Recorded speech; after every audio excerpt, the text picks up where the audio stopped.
Est-ce qu'on a enfin la première Sean Wotherspoon Adidas qui va marcher, les frères? C'est la hors que trop. Les frères, ça, elle est trop belle. Parce que toutes les paires de Sean Wotherspoon Adidas, elles sortent. Il y a 2-3 personnes, genre nous, qui sommes contents. Et après, c'est promo, trucs, tout ça. Ça, on a posté 1500 likes sur Twitter, tout ça. Et à part des Yeezy, il y a très peu de paires d'Adidas qui font ça. Ça veut dire, là, c'est vraiment chaud, j'ai l'impression. En vrai, moi, la Super Turf, je la trouve incroyable. Mais c'est vrai qu'elle a eu du mal à partir. Et celle-ci, quand je l'ai postée, j'ai regardé dans les commentaires. Je crois que j'ai vu 1 ou 2 avis, genre négatifs. Ouais. Mais sinon, tout le monde est chaud. Je pense que ça va être un succès. Si la sort pour cet été, je pense que ça va être, tu vois, pool party, soirée au bord de la plage, petit feu, fait maison, faire griller des chamallows, tout ça. Pour moi, c'est un banger. Et je pense que c'est la première Sean Wotherspoon Adidas que je kiffe. Elle me fait penser un peu à une Supreme, je sais pas si vous vous souvenez, la Supreme Hot Wheels là un peu. Toi, t'aimes pas la paire, je sais, mais moi, je kiffe bien la paire. Et je trouve qu'il y a un peu la même énergie. En vrai, c'est vrai, je trouve que juste que la Spectrum, c'était trop, tu vois. Et que là, le jeu de couleurs, le fait que la semelle soit jaunie et que du coup, sur ces paires qui sont très running, on n'est pas l'habitude d'avoir ces semelles très jolies. Je suis grave content que les couleurs qui aient été choisies, elles sont pas vives, comme vous étiez en train de dire, parce que sur les précédents coloris, Superstar, c'était difficile à porter. Ah! Ça, c'est l'autre coloris. Ah, ouais.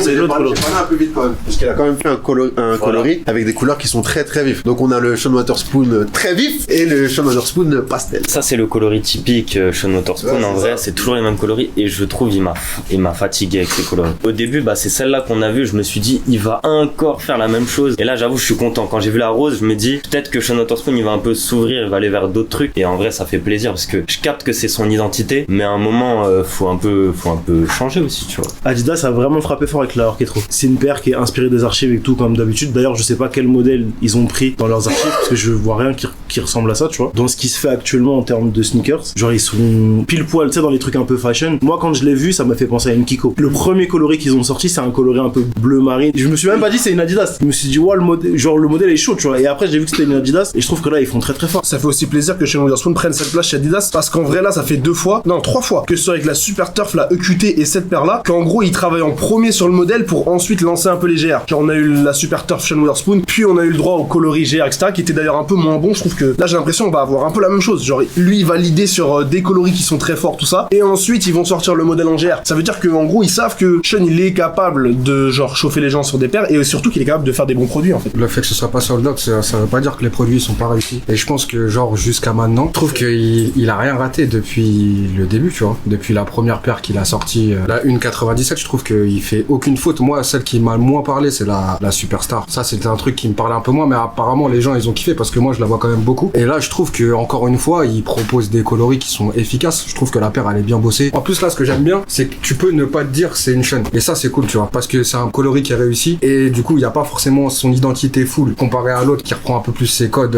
au niveau des coloris. Enfin, moi, j'ai l'impression qu'il fait vraiment ce qu'il kiffe. Quand je vois les produits, j'ai vraiment l'impression que, tu vois, il bosse le truc comme il a envie de le bosser et pas pour que ce soit hype etc. Tu vois. Je trouve que, ouais, chez Adidas, là, il est en train de faire du sale et je pense que Adidas, faut qu'il conserve Sean. En vrai, ça, c'est une particularité que Adidas, ils ont toujours eu. Quitte à ne pas vendre les produits, ils ont toujours laissé les créateurs faire plus ou moins ce qu'ils veulent. Tu regardes Y3, genre, t'as des trucs, tu te dis, wesh, comment même ça peut sortir, tu vois. C'est ça qu'il devrait faire aussi avec Sean, c'est genre le signer à long terme. Enfin, avoir une gamme Sean chez Adidas comme il y a pour Y3 ou comme des Alexander One, tout ça, je trouve que ce serait archi lourd dans le sens où c'est pas le délire hype, mais dans la longueur, je pense qu'il peut installer un vrai truc. Je pense qu'il y a un bon gros public qui peut adhérer au truc. Le délire que ce soit pas hype, moi je trouve que c'est bien. Le fait qu'on parle de son taf, c'est pas parce que c'est hype, c'est parce qu'il fait du bon taf. L'extape, faire son modèle, frérot. Parce que pour le moment, il a travaillé que sur des modèles existants chez Adidas, mais moi je le verrais bien sur un modèle totalement hybride, un peu comme Human Made a pu faire, tu vois. Moi, Sean, sur les réseaux, je le vois beaucoup avec une planche de skate, et moi je le vois bien pour le futur travailler sur une Adimatic, et c'est un modèle que je vois beaucoup et qui commence à me hyper. Hein. Déjà au bureau,